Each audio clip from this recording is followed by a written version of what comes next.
I was recently asked by an air manual client about how do we recruit people into our businesses, both my software business Air Manual, but also into Spider Gap. And it's something that we used to be not great at when we first started, but by reading books like Who and reading books like How to Hire A Players and various other ones, and continuously improving our processes, we have got to a point where recruitment is one of the things that we're really, really strong at. And I think it's an important thing to be strong at as a business leader, because one of your biggest points of leverage within an organization is the talent that you have at your disposal, the quality of that talent pool that you've got, both in terms of who you've got in the organization, but also who you can access in relatively short notice to get into your organization to fill key roles, and as a result take your organization forward.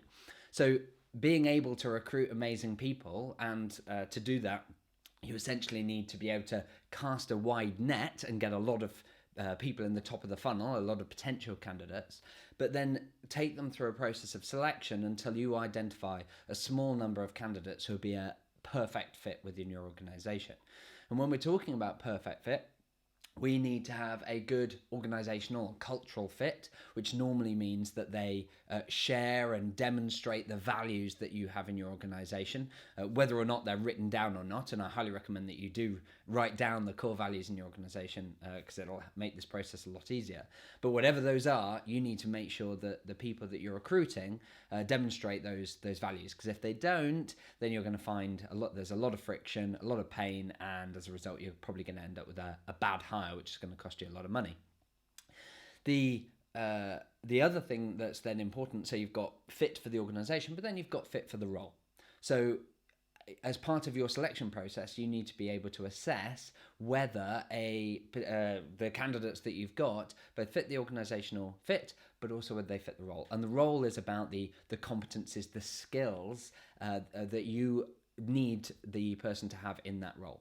For example, if I'm looking for someone to join in one of our customer success roles, where they're directly supporting customers, they're helping the customer understand how we might be able to help them and set goals for what the future would look like and so on, and help them achieve that, then I'm looking for excellent communication, because they need to be able to ask really good questions, play back what they've heard, summarize, and so on. If they can't do that, then they're not going to be able to perform well in the role. Secondly, I'm looking for enthusiasm. You need the customer to be as excited about the results as possible, and a lot of that comes from your own enthusiasm for what you can do for them.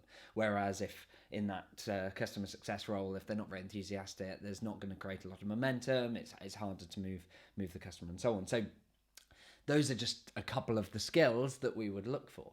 And so as part of the selection process, we need to make sure there are adequate opportunities for us on the company side to assess the person for their values fit and for their skills fit. Equally, I need the person on the other side to be able to evaluate whether we're a good fit for them, both in terms of qualifying themselves out, because if we're not a good fit, I don't want them to join the organisation because they won't stay very long, but also to help them get excited about joining our organisation. We've had a number of candidates who have been made offers at other organisations whilst going through our recruitment process. And firstly, they're getting that offer before we've decided to make an offer. And so it's important that we want them to stay with us throughout the process. We want them to be invested in us enough that they will hold back on making a decision on the offer they've been given to see whether they get an offer from us. And that's a useful thing, particularly because our recruitment process tends to be longer than other organisations, because other organisations aren't putting so much focus into making sure they've got the right fit, typically. The other reason I want the person to be really sold on joining us is because it's entirely possible that another organisation makes an offer of more money or whatever. And I don't want to be in a situation where the candidate says, oh, well, they're all just jobs, so as a result, I'll go with the one that's slightly more money because it is. Whereas we have a very transparent process where we set our salaries based on benchmarks of 50th percentile. There's all sorts of reasons for doing that, including supporting equality and so on. But I don't want a candidate to be in a position where it's a coin toss, where, oh, well, they're giving me an extra £100 a year, therefore I may as well. I want them to be really sold on why our organisation is such a good fit for them, and why even a pay cut, frankly, would be worth it in terms of their quality of life, what they're going to benefit from, and so on. So we need to make sure that we're transparent and give the information that they need to get to that point. So those are some of the goals that we have as part of the recruitment process and why we do it in a particular way. And what I'll do is take you through exactly what we do through some of those steps, so that you can see exactly how that kind of plays out in a number of scenarios. So let's take Air Manual as an example. And about 6 months ago, say, we were hiring for, or 9 months ago, in fact, we were hiring for a particular role, which was as a customer-facing junior consultant in the business. And crucially, and by the way, I just Googled this because it's not an active advert for us, so I found it on some third-party site which happened to kind of serve it up. We didn't directly put it on Find Work. They just happened to host it, and they're one of the few places that sort of still host it. In fact, I wonder whether it's still up on We Work Remotely, because we did advertise it on We Work Remotely. No, I think it's going to check it out. There we are. So you can see it's basically chucked me out because that advert is no longer live. However, I found it on an old site that's still listing it. No idea where it's got Istanbul listed as a keyword. That's completely irrelevant. we recruit all over the world, not specifically in any individual city or even country. But let's go through this advert. So, in fact, let's start with, where did we put it? So we did put it on We Work Remotely, because all of our roles are remote roles.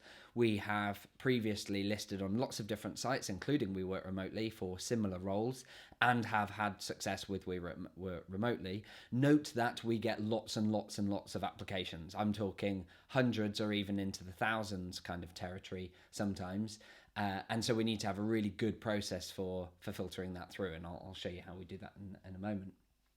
But the crucial thing is that we put up the advert here. I think we also put it on Indeed.com and a few other places, some paid, some free, and we do track where candidates come from, so that over time we can improve the quality that we get for the number and the effort and cost and so on.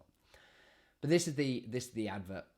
So in terms of, let's start with the title. You can see emphasizing some of the benefits of the role and some of the key aspects. So work from home, customer facing, junior consultant, software startup.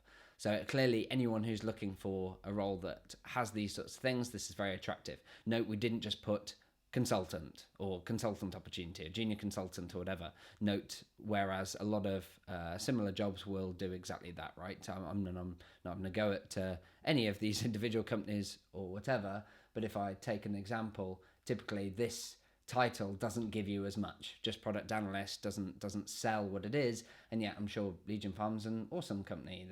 They're about gaming and so on.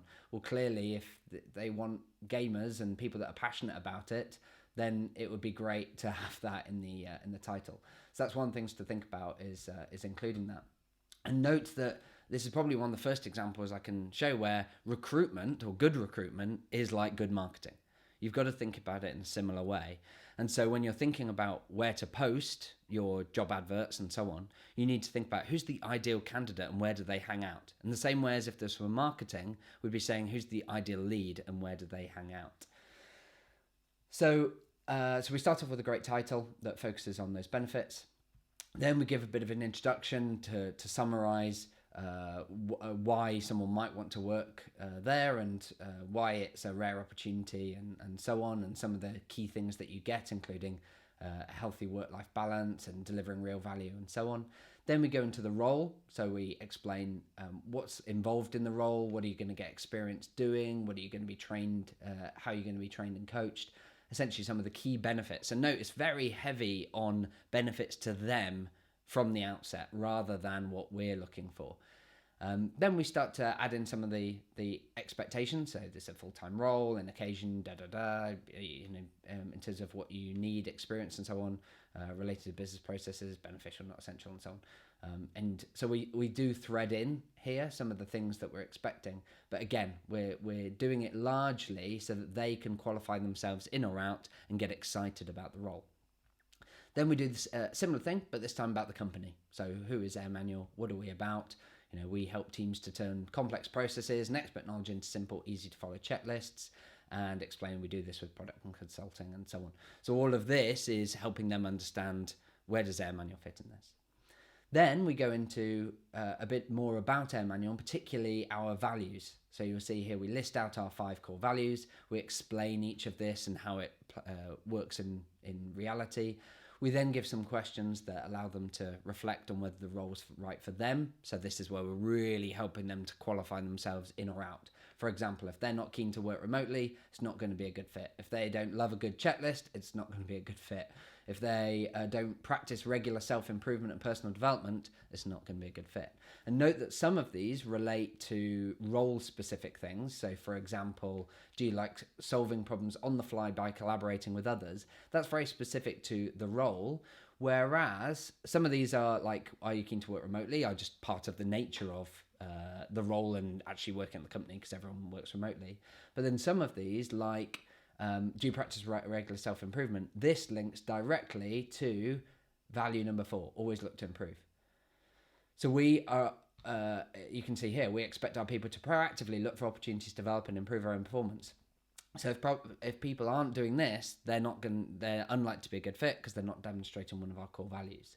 And so this is just one example of where we seed our core values and some of the skills that you need. For example, asking questions to understand how you can make a greater impact actually picks up on 2 things. One, asking questions is important as part of this role, but also making a greater impact is about our core value number 1, focus on impact. So you can see that, and you'll see this in a few places, we thread through all of these different ways for us to assess and for them to assess whether they're a good fit for the role and for the organization. We then give a high-level view of what's involved in the responsibilities of the role, and this is a list that then will play through into the onboarding when they start in the role to help them get started and be able to do each of these things. And largely, they'll learn each of these pretty much in turn through a series of checklists and training and so on to help them get up to speed. And in fact, as you can see, don't worry if you aren't clear on what some of these activities will involve. As you would expect, we have documented processes to help guide you on how to perform each task. Then we go into the benefits, about why work at the organisation, what are the benefits of this particular role, salary, all these sorts of things. We're being as transparent as we can. We're not just saying, oh yeah, don't worry, it's great. We're being really specific so that they are bought into the role, but also they can qualify themselves out if they're not a good fit. We don't want to waste their time or ours. If they're keen, they click this link and they go through to a form, which you'll see at the moment essentially says we're not actively hiring for this role now, but we can still have a look at what the form contains. Got some basic questions as you'd expect, but then the most important are these 3 here. The first being, why do you think you'd be a great fit for this role? Now, this gives them an opportunity to essentially explain how they fit these responsibilities, these questions, and so on. But here's the smart thing. What we're doing is we're assessing one of the skills for this role, which is communication. We want to see that they can write effectively. We're also assessing one of the other skills for this role, which is enthusiasm. We want to see them write passionately about why they'd be a great fit. Not just a bullet point list or even just oh yes, I ticked yes to all of the questions that you had in your advert. It needs to show some passion and enthusiasm and make us feel excited about it. If they do that, then it's likely that in the role they would be able to be enthusiastic and show good communication. The second one is about telling us about a business or self-development book, why they enjoyed it and so on. Again, testing communication, a bit of enthusiasm, but also core value number 4, always look to improve. So we're keen to see that demonstrated. This next one, we asked them to follow a process provided, and there's a link, and then to 5 answers. Now this is testing a couple of things. One is a skill that's very important as part of the role, which is that they've got to love a good checklist, but also they've got to be able to have great attention to detail as part of core value number 3. And so if they're getting those questions wrong, then that suggests they haven't got great attention to detail. If they're struggling to follow the process, then again, the role is not going to be a good fit for them. So these are some of the core things. We've essentially identified some of the core values, some of the core skills that we're looking to assess early on. They give some answers to this, and typically it then takes a member of our team about 20 seconds to review these questions and decide whether they go through to the next stage or not. Now, we do let people also attach a CV. So it says here, attach your CV. But I'll be honest with you, the only reason we do that is because if we didn't, people would send their CV anyway, and then we've got additional effort for us to attach it later. We actually don't use CVs as part of the process generally. We occasionally use it when we're on the fence, and we use it in the very later stages of the process to then ask some questions about their previous roles and so on. But actually, we're not using it to filter. We're not using it in those early stages for a number of reasons, including CV writing is an art in itself, and some people get help doing it, some people don't. And of course, it takes a long time to review them. And actually, people's experiences don't tell me a lot about their values, their behaviors, their skills. The fact that someone was previously in customer success or sales doesn't tell me whether they were doing a good job in it or not. Whereas if I ask questions like these, I can instantly get a sense for whether or not they're likely to do a good job in the role. So they then submit this application. We then review those as quickly as we can. Typically, we're aiming within 24 to 48 hours because, of course, we've got a multi-stage process. We know that the whole process takes a little bit of time, and so we want to make sure that we're creating a bit of momentum. We're helping the person maintain enthusiasm and excitement for this role, and so we don't want to leave it a week or two before they hear back. So either way, rejection or acceptance, they'll hear, and then from that we'll have a series of following stages, including some test tasks, some interviews, some role play, reference checks, and so on, all to filter them through the process to identify whether they are a good fit based on our values and based on whether the role's a good fit. And so we do all sorts of things depending on the role and so on. But ultimately, we have a series of steps. I think in total, there's about 7 stages throughout the process, filtering down until eventually we aim to end up with 2 to 5 great candidates that we would be keen to hire. And it might be that we hire 1-2 people. It might be that there are more people that we would hire if we had vacant roles, and in which case we'll put them in our talent pool that we call the farm team. And we'll keep in contact with those people so that when a role comes up, either because we make a failed hire or because of the person's personal circumstance, they leave, or because their demand increases, so we need to hire again. If that happens, then we can get them involved and into the organisation really quickly. But that's essentially the process that we go through to recruit. So starting with an advert, making sure it's where the candidates are, using a selection process through a series of stages to assess them against our values, against our the skills, and we do scoring so that we can compare. And we aim for lots and lots of candidates to go into the top of the funnel so that we can compare. It's no good having only 3 candidates in the process. You won't know who's really good or not.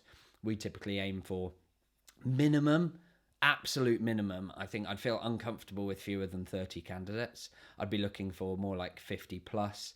And for some roles, we even go to a couple of thousand because it's such a key role, and the quality is so variable and all this kind of stuff. So you can start to get a sense once you're getting through quite a lot of people through the process, but you need to have a lot of points of comparison to know that you're making a really good decision. Once you've done that, the process is not over. You need to do a really good job of onboarding.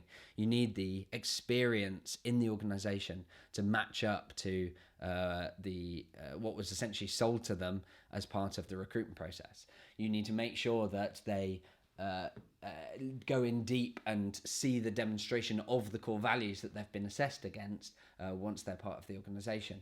And if you'd like to learn more about exactly how to set up an onboarding process that really works, I highly recommend that you come along to this webinar. You can go to our website at emmanuel.co, and there's a little thing at the top which allows you to go to a page to register. You'll learn more about exactly what's involved. But in that webinar, you'll learn how bad onboarding is done and how it hurts your business, the 7 mistakes that are commonly made and how to address them. how to set up onboarding that actually works, and we provide step-by-step guidance, but also how to do it quickly, even when your new joiner starts in less than 2 weeks or has recently started. And of course, you'll have opportunities to ask some questions, because ultimately what we're trying to do is get that person set up so that they are happy and confident in all areas of their role. You don't want to spend weeks or even months doing a recruitment process and spending a lot of time and money on it, only to find that the person doesn't get up to speed and confident in their role really, really quickly. You want them delivering value and feeling productive and feeling confident and happy in that role as quickly as possible, so that A, that they're adding value to your business, but B, that they're going to stick around. So that's a little bit about our recruitment process, how we make sure that we hire excellent talent into the business, and ultimately how we make sure that that they stay in the business and they add value. I hope you found that useful. Feel free to shout with any questions or anything that we can that I can help with, but also would love to see you on the webinar. So hopefully see you there. Cheers.